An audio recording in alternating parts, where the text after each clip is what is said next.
When you're on your own, it's harder to solve a problem. But when there are two of you and you have the same problem, it's easier to solve it. My wife cheated on me, but I was surprised when my friend had the same problem. We decided to sort it out and punish the lovers. On Wednesday, Doug, the doorbell rang at 9. On Wednesday evening at 45 minutes past 7, I was surprised to find my wife's lover at my house.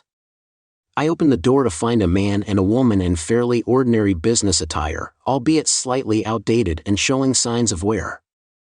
I was immediately struck by the fact that they were probably law enforcement, not just because of their appearance, but because this was the agreed-upon way for Frank and me to get our revenge. "Good evening, sir." The woman greeted. "Are you Mr. Douglas Franklin?" "Yes, I'm Dub Franklin. May I inquire as to who you are and the purpose of this unexpected visit to my home?" At this hour, I fainted. I had a strong suspicion of what was to follow, though I was still ignorant of the details. "Who's there, darling?" came Joyce's voice. "My wife, the dishonest and deceptive one." "Well, never mind." She had been visibly jittery all evening, but I'll tell you about that later. She was drying her hands on a kitchen towel as she entered the living room. "Connected to the front entrance," I replied, trying to keep the sarcasm out of my tone as she approached me. A furrow appeared on her brow. "Are you Mrs. Joyce Franklin?" the woman at the door inquired, shifting her focus from me to my wife. The man accompanying her still hadn't uttered a word and appeared to be. I interjected, trying to sound bored. In reality, I was secretly relishing what I suspected this encounter would entail. "You've been asking questions here on my doorstep without even telling me who you are and what this is all about." With a resigned exhale, the woman withdrew. Her hand came out of her shoulder bag, and the man behind her took his hand out of the inner pocket of his blazer. They both turned their hands over at the same time in a kind of rehearsed and synchronized motion. I saw two police badges catch the light from the front porch light fixture. I heard Joyce, my spouse, let out a little cry. The woman introduced herself as Detective Sergeant O'Neill and said her colleague was Detective Scurry.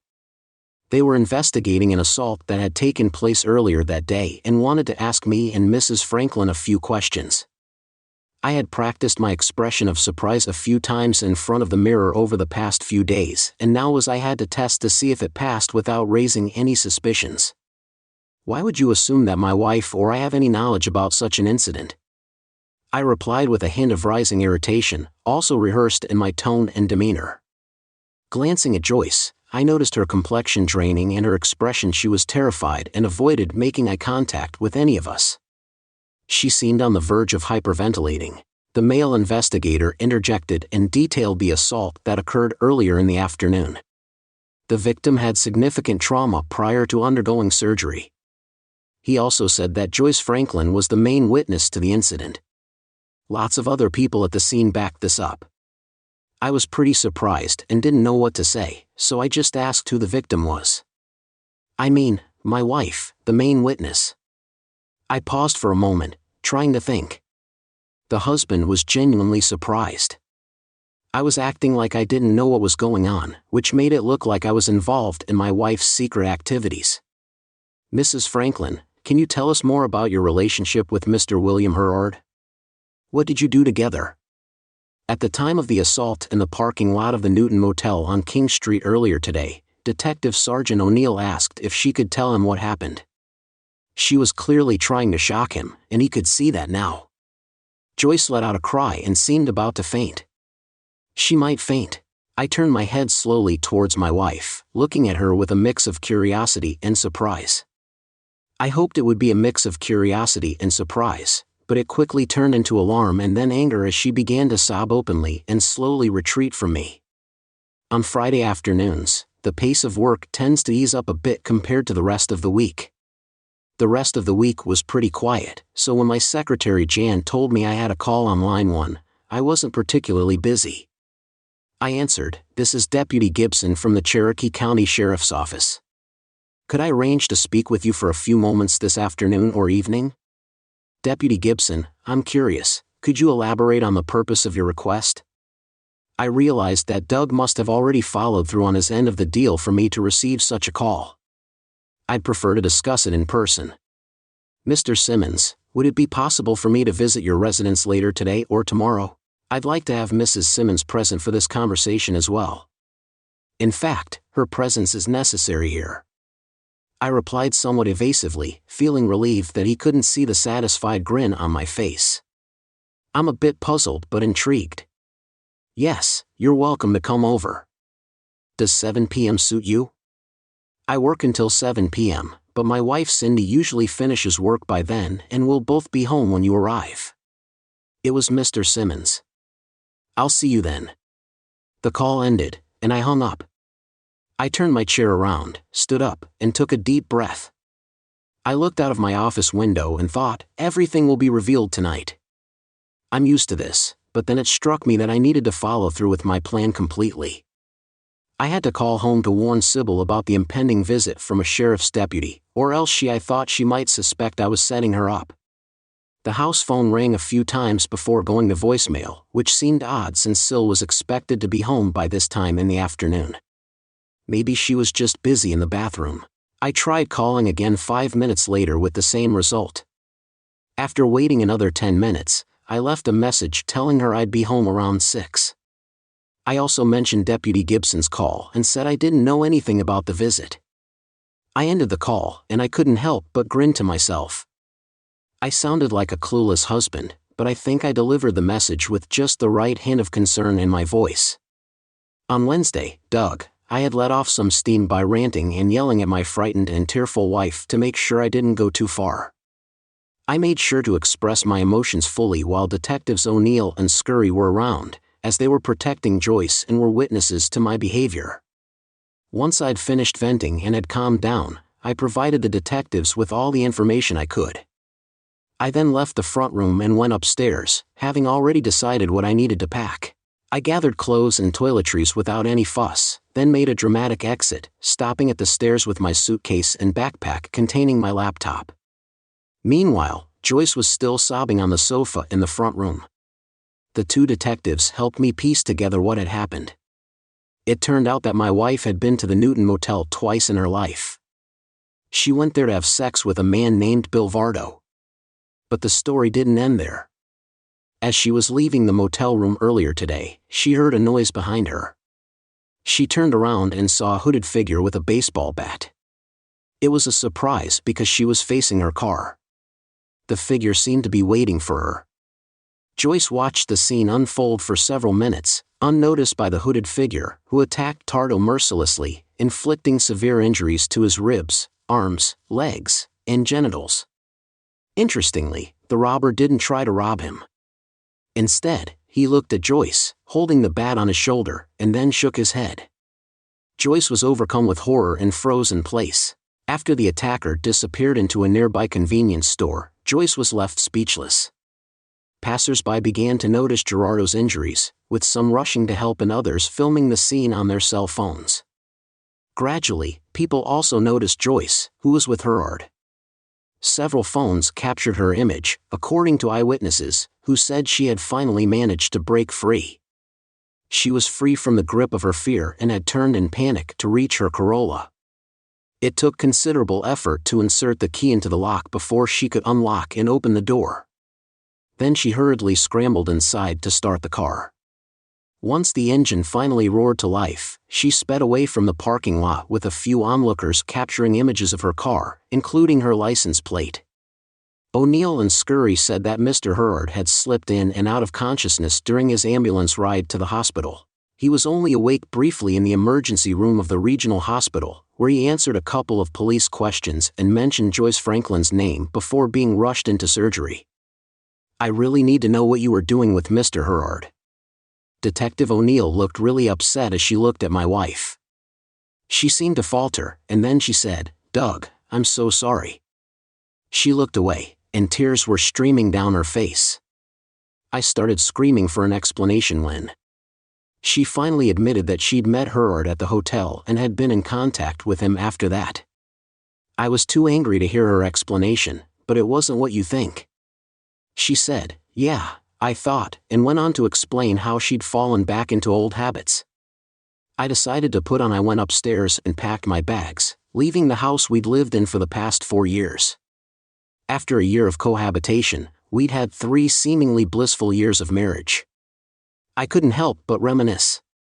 It had only been half an hour since the 2 detectives had shown up, prompting my departure to the hotel room I'd already arranged to stay in for a week. No matter what happens, I knew I needed to get away from the house right away to keep up appearances. I had to get myself ready to do my part of the deal with Frank. I had to get myself psyched up for what was to come. It was time to put on my game face and get ready for Friday again. Frank was going to be home Friday afternoon. After Deputy Gibson's call, I came across several hardly surprising occurrences. Initially, I noticed that my wife of 8 years was absent, along with her car. After sitting down and grabbing a Yingling from the fridge, I glanced at the wall phone in the kitchen.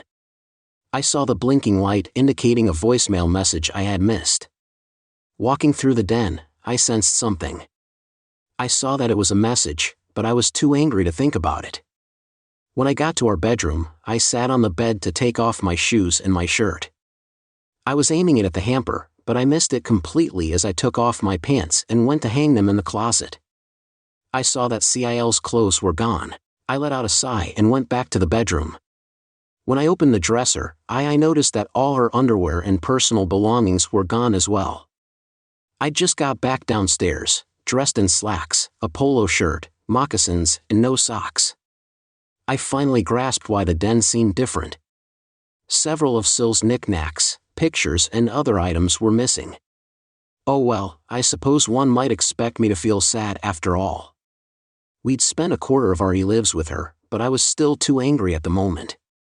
Besides, I had to keep a straight face when Deputy Gibson arrived shortly after. Mr. Simmons asked Deputy Gibson, "At what point did you become aware of your wife's involvement with Mr. Philip Avery?"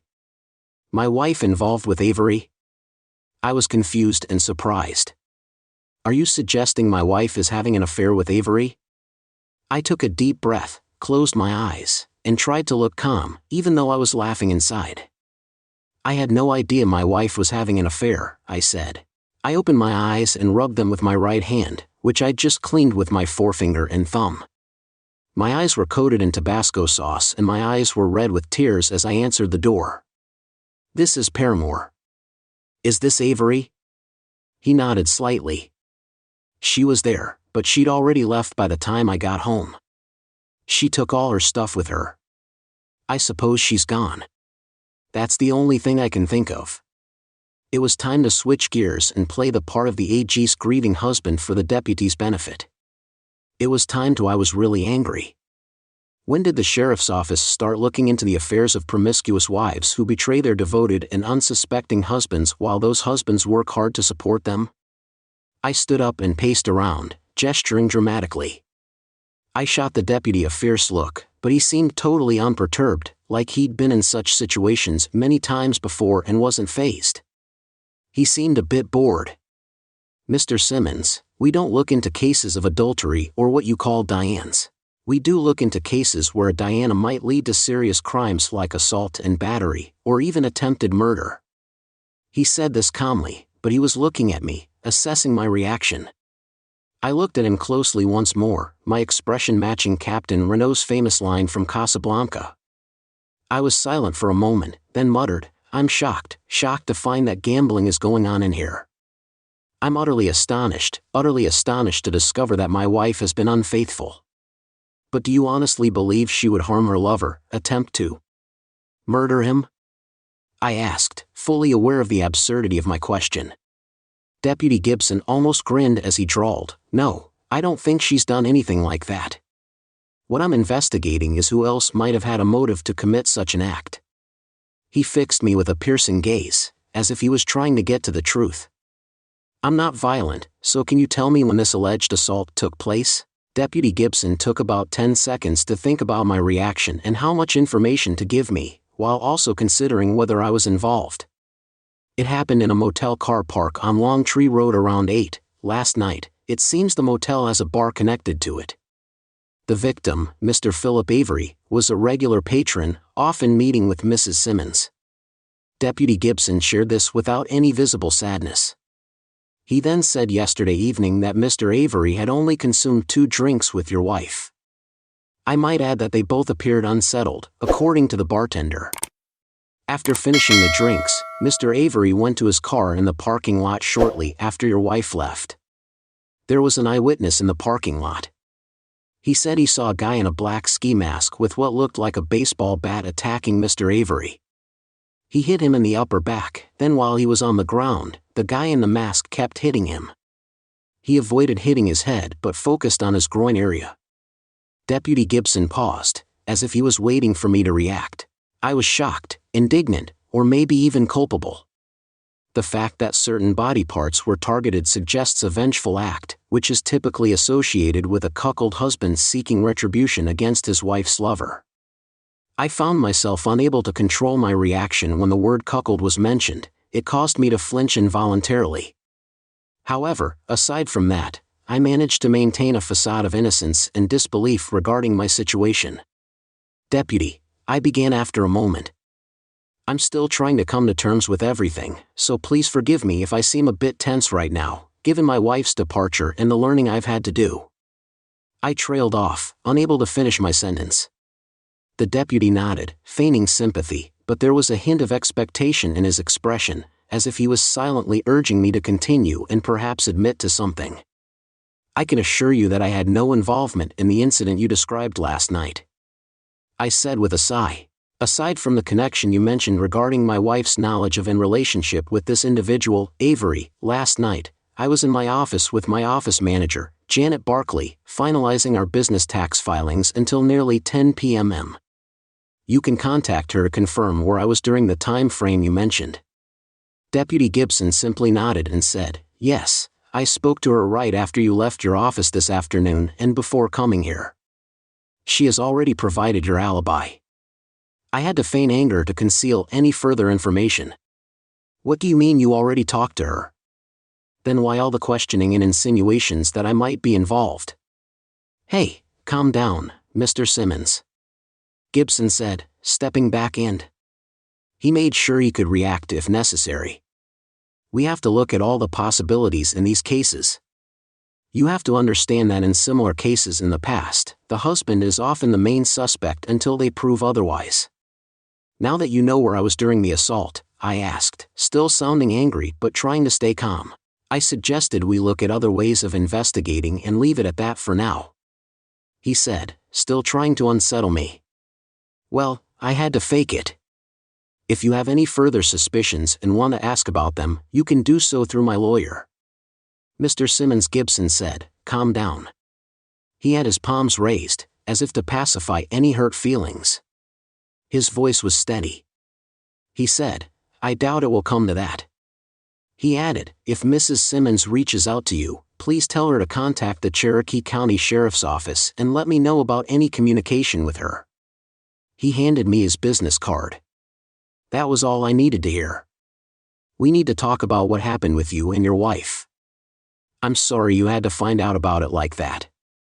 I'm going to leave you to it now. He put on his hat and headed for the door, but before he left he turned to me and said, if you hear anything from Mrs. Simmons, we'd really like to talk to her.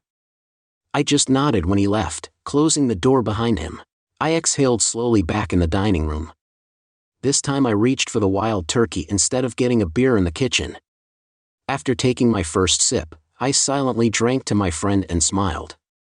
He went through everything for me, just as I did for him. I thought about my now ex. I muttered, wife, I'm sorry. The next Wednesday, Frank, the Sports Illustrated swimsuit issue seemed out of place in a divorce lawyer's office. I couldn't resist flipping through it while waiting for my appointment. I had checked in with the receptionist at Chantel Hawk Domestic Law Office, a renowned divorce attorney known for her fierce advocacy for her clients. Word on the street was that she had a particular disdain for unfaithful wives. In fact, she had a reputation that had spread widely among the discontented married men in Woodstock and throughout Cherokee County. Other lawyers, some judges and even a few law enforcement officials trembled in her presence or at the mere mention of her name. It was now Wednesday, the week following the tumultuous events surrounding my wife's disappearance from my life. After scheduling an appointment, which was confirmed for today, I received an email from Miss Hawk outlining crucial steps to safeguard my assets. After I made my initial deposit to her account via my credit card, I followed the instructions in the email from Miss Hawk. If you've seen any of the stories online about people being cheated on, you'll know that there are a lot of things to do when you're getting a divorce. You have to close joint accounts, cancel credit cards, divide savings and checking accounts, and update beneficiaries for insurance and retirement accounts. While I was doing all of this, I also reached out to Doug. I went to see Doug to tell him about my appointment, especially about the timing. I arrived about 30 minutes early, hoping to have a quick chat with him before the meeting. As I was waiting, I flicked through a magazine and saw someone else coming into the office and going over to the receptionist. I went over to him and said, "Pardon me, but I think I may need the services of a divorce lawyer." A familiar male voice said, "I recognize you, but I'm not sure I should turn to look." "Certainly, sir," replied the receptionist. "How did you find out about Miss Hawk?" The questions kept coming. The receptionist was trying to assess the effectiveness of Chantel Hawk's marketing strategy while gathering preliminary information from the potential client. After about 3 or 4 minutes of waiting, the receptionist told the man, "If you could fill out these forms, we'll try to get you an appointment with Miss Hawk. Unfortunately, she's booked up for today and tomorrow, but we'll see if we can fit you in on Friday." I told him it was in the main hallway of the office complex, just to exit through the door and turn left. That was my cue to step in. I gave the man about 20 seconds before I put down my magazine and got up, smiling at the receptionist. I said I needed to use the restroom before going in. "Could you let Miss Hawk know I'm still here?" As I made my way out to the main hallway, I spotted the man just wrapping up at the urinal. I quickly scanned the small space and saw that we were the only two present. He finished washing his hands at the sink and turned towards me as he dried off. I asked him if everything was okay. Doug turned to me and offered a strange smile. He said, "Yeah, I never realized the extent of my anger until now. Last week's incident was the first time I'd ever hurt someone like that." He'd been avoiding eye contact, but now met my gaze directly, admitting it's kind of scary. "You know," I nodded and said, "Yes, I understand. Listen, I wanted to make sure he was following along. We now have a valid reason for our meeting at a divorce lawyer's office. Can you maintain this facade when we return inside?" Doug nodded and replied, "Yeah, I can." Then he let out a sigh, showing he was trying to stay calm. I gave him a reassuring smile. "Doug, remember, your situation is unique, and we both know that. Just keep in mind when you reach the 3rd page of those forms, where they ask about counseling and the chance of reconciliation." 6 months later, Doug, I'm not usually one to panic, but this particular evening marked the 6th. It's been a month since Frank and I started working together. We joined forces because we were both frustrated and wanted to take back control of our lives. When Frank first approached me at work, I was happy and thought everything was great. I had a good job and a great partner. I thought we had it all. Frank suggested we meet after work, saying he had something important to tell me. He told me he had some information to share, but I was a bit skeptical about how vague he was being. He said he'd get me free drinks and dinner if I listened to him, and I was curious and saw the potential for business, so I agreed that night. When he finished, my world seemed a bit dimmer and my happiness faded a little. Frank said he'd shared some information with me that he thought I should know. It was about his wife, Sile, who he said was unfaithful. I hadn't realized that my wife, Joyce, was working with Sile, let alone getting closer to her.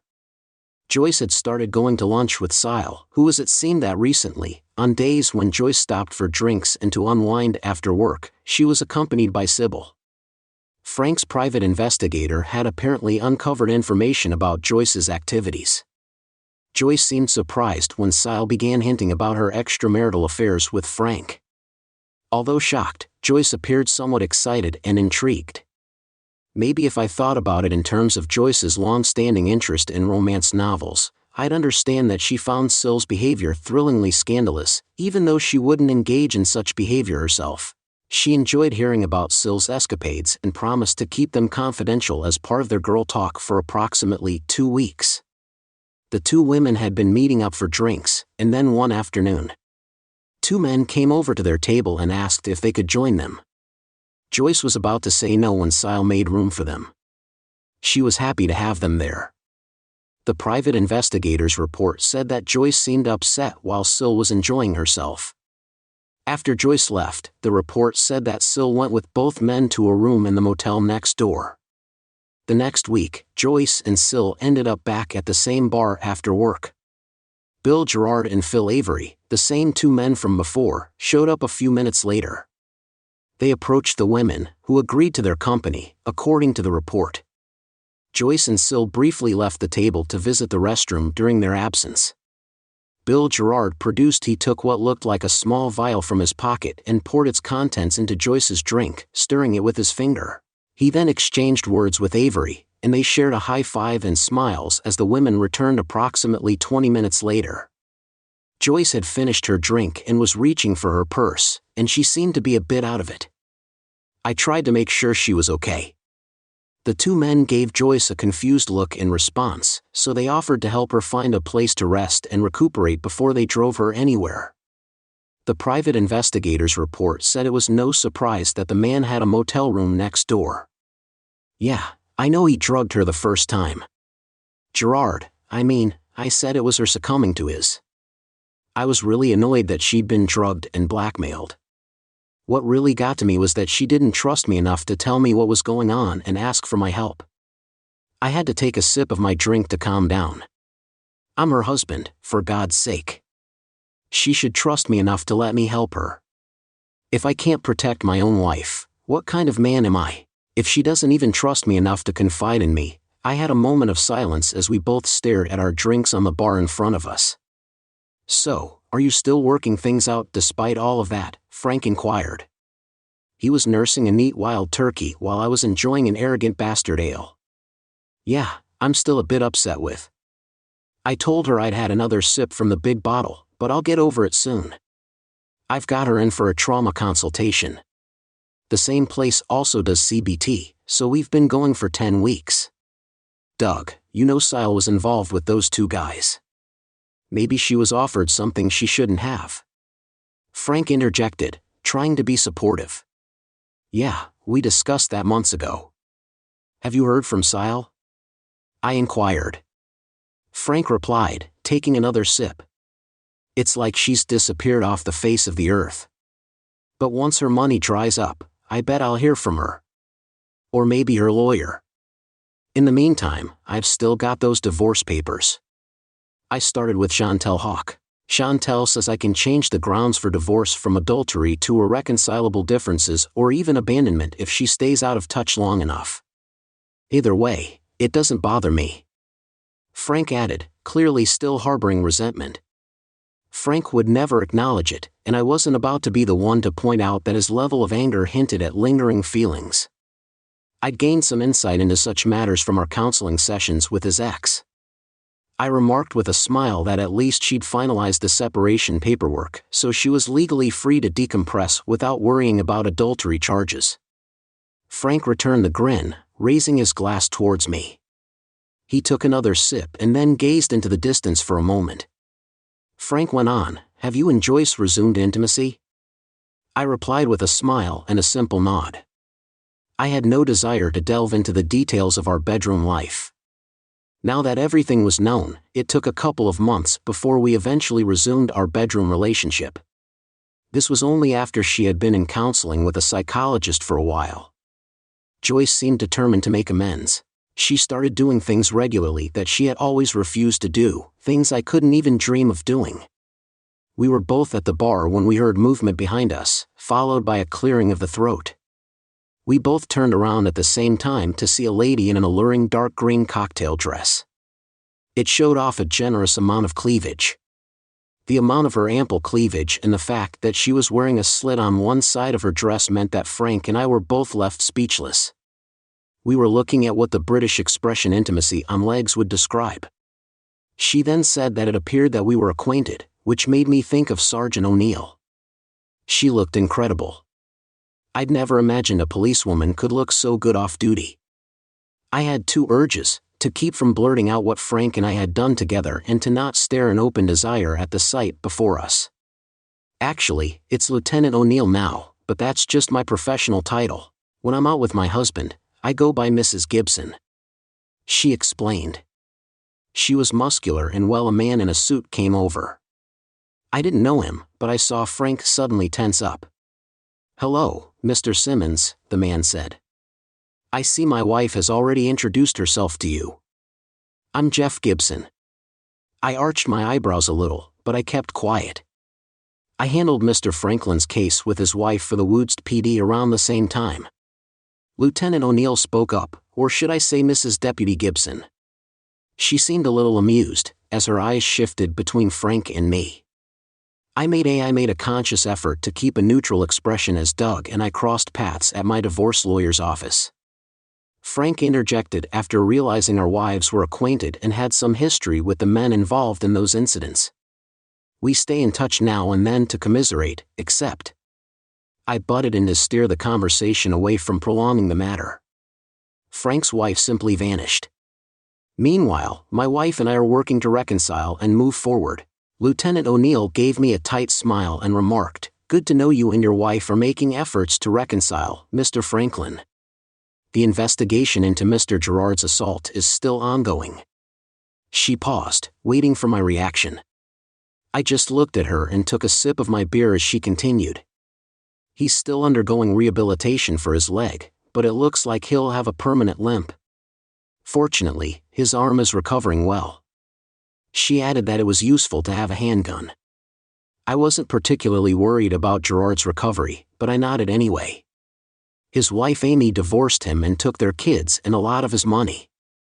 It seems that his productivity has also been affected. While he's still functional, his sperm's motility is low. It's low, which makes it tough for him to conceive if he remarries. There was a hint of satisfaction in her tone. Even female cops enjoy seeing unfaithful men face consequences. "Sure thing," Deputy Gibson interjected. "Frank, if you happen to communicate with your ex, just let her know that we're still investigating." The assault on Mr. Avery wasn't as severe as the one on Mr. Gerard, but it still cost a lot in medical bills. It happened around the same time his wife Wendy filed for divorce. Frank snorted, "Deserves what he gets." Deputy Gibson and his spouse glanced between us, sharing the look. There were amused looks and silence fell. "Have a pleasant evening, folks," Deputy Gibson said as he escorted his wife out through the front entrance. Frank and I went back to the bar and had a quiet drink for a while. Then Frank glanced around and whispered to me, "You did it. You got rid of that bat, right?"